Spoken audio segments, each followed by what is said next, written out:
Passons maintenant aux manifestations de cette crise.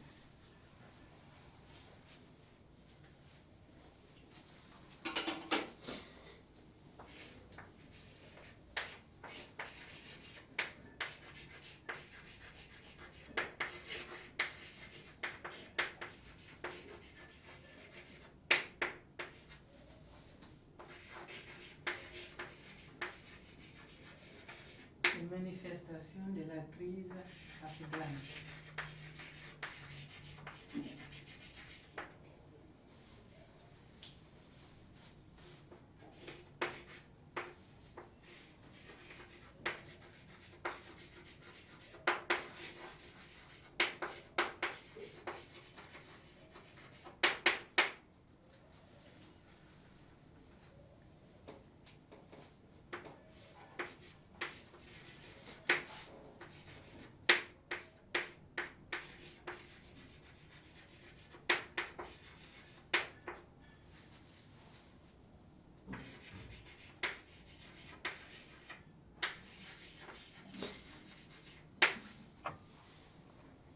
Manifestation de la crise afghane, je disais tantôt que les islamistes vont entrer en rébellion, ils vont prendre les armes. Et cette rébellion est soutenue par les États-Unis d'Amérique. Parce que là, nous sommes encore en situation de guerre froide, de conflit indirect entre les deux grandes puissances. Le régime communiste, et le régime qui s'est installé, c'est un régime communiste, donc qui prône le communisme dans cette partie du monde. Donc les islamistes sont soutenus par les États-Unis d'Amérique et le président de l'époque, Jimmy Carter, signe un accord, signe donc un arrêté qui permet de livrer des armes massivement aux islamistes afin qu'ils puissent combattre les communistes. C'est l'opération Cyclone en 1979, juillet 1979. Et les soviétiques aussi ne vont pas rester inactifs. Les soviétiques interviennent, l'armée rouge intervient et ils occupent même la capitale Kaboul. Et ils envoient des conseillers militaires qui s'installent à tous les niveaux. Il y a des résistances qui s'organisent dans plusieurs régions de l'Afghanistan. Voici donc les manifestations. Nous passons au petit C, les conséquences de la crise afghane.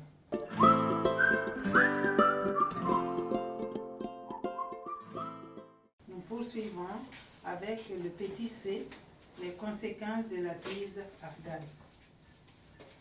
Petit C, les conséquences.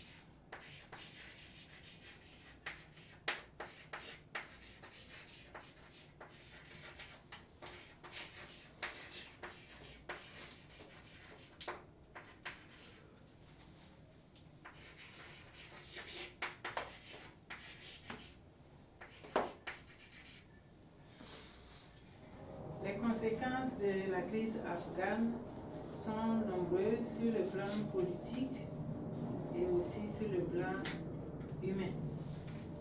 Avec les bombardements soviétiques des zones de rébellion, il y a eu des pertes en vie civile massives. Environ 2 millions de personnes ont été tuées. L'armée rouge a connu un échec cuisant dans ce pays. Parce que, comme nous l'avons dit précédemment, les islamistes ont été massivement armés par les États-Unis d'Amérique. Et donc, le président Gorbatchev, qui a remplacé Brejnev, il va signer un accord de retrait de l'Union soviétique de cette guerre civile en 1988. Il y a eu l'échec de l'armée rouge, l'armée soviétique, et Mikhail Gorbatchev, le nouveau président, remplaçant de Léonid Brejnev, va signer un accord avec le gouvernement afghan, un accord de retrait de l'armée soviétique. Et ce retrait va se manifester en 1989. Donc, cela marque la fin de la crise afghane. Mais en réalité, cette crise va se poursuivre parce que les États-Unis qui vont rester sur place vont être combattus. Ils sont des occupants, vont être combattus par la suite Et ce n'est qu'en 2021 que l'armée américaine, qui va connaître ici une défaite cuisante, sera obligée de quitter l'Afghanistan.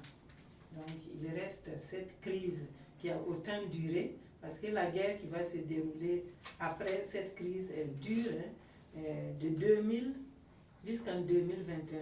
Près de 20 ans de guerre, cela a entraîné vraiment le déclin économique du pays, avec des migrations massives de population vers les pays voisins et vers l'étranger.